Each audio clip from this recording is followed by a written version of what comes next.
जा रहा था तो मुझे थप्पड़ मारे गए, बाकायदा पार्लियामेंट के अंदर मुझे थप्पड़ मारे गए, जो कि ये रियासती दहशतगर्दी है।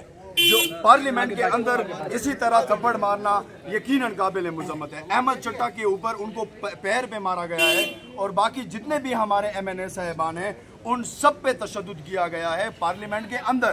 और सबसे बड़ी कार्रवाई जो ये हुई है रात के 3:30 बजे, जिस तरह नकापोश बंदे 3 वीगो डाले में वो पार्लियामेंट के अंदर गए हैं और फिर वहाँ पे लाइट जलाई गई और उस वहाँ पे जो तशद्दुद किया गया है, जो 3 नकापोश डाले में जो लोग अंदर गए थे उन्होंने MNA साहिबान पर तशद्दुद किया। और स्पेशली स्पीकर अयाज सादिक, सुन लो, नून लीग जितने भी हैं, पटवारी सुन लो, कर फिर आप लोग बर्दाश्त नहीं कर सकते इस चीज़ को। अयाज सादिक ने बाकायदा उन नकापोश बंदों को इजाज़त दे के पार्लियामेंट के अंदर और फिर जो हमारे अपोजिशन लीडर के चैम्बर हैं, अपोजिशन लीडर के चैम्बर के अंदर वो गए और वहाँ से लाइट बंद करके बाकायदा अयाज सादिक की सहूलतकारी के तौर पर उन सब MNA को गिरफ्तार किया गया, जिसकी हम भरपूर मजम्मत करते हैं। ये दिन हम कभी भी नहीं भूलेंगे। इंशाल्लाह इमरान खान आएगा, हम अपनी जदोजहद जारी रखेंगे, हकीकी आज़ादी तक हमारी जदोजहद जारी रहेगी इंशाल्लाह। तो मैंने उनको कहा कि आप मुझे FIR दिखा दें, वारंट दिखा दें, लेकिन पुलिस, मकामी पुलिस जो है वो वारंट या FIR दिखाने में नाकाम हुई और हमें कल रात पूरी रात हमसे बेजामे रखा गया। और आज जो है, आज सुबह हमें FIR दिखा के हमें कोर्ट में पेश किया जा रहा है और कोर्ट में पेश 3:30 बजे पेश किया गया।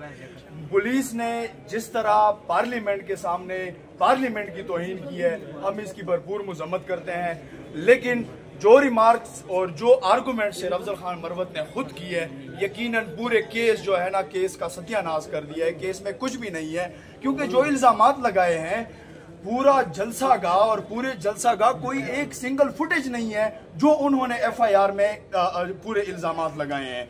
पूरे इल्जामात और प्रोसिक्यूशन के पास कोई सिंगल एविडेंस भी नहीं था कि उस FIR को वो लीगल तरीके से कोई एक सिंगल एविडेंस जो है वो पुलिस मिसल फाइल पे लगा पाए। पुलिस मुकम्मल तौर पर नाकाम रही।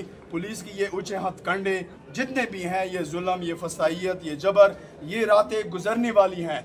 हमारे आज 10 MNA जो हैं उनको गिरफ्तार और फिर शुएब शाहीन को अलग और फिर बैरिस्टर गौहर का कहा गया कि बैरिस्टर गौहर साहब जो हैं उसको हमने डिस्चार्ज कर दिया है। हालांकि फाइल पे ऐसा कुछ भी नहीं पड़ा। इस पे शेर अफजल खान ने बड़ा जोर दिया कि प्रोसिक्यूशन हमें बताएं, हमें क्लियर करे कि अगर बैरिस्टर गौहर को आप लोगों ने रिहा किया है तो किसके हवाले किया है।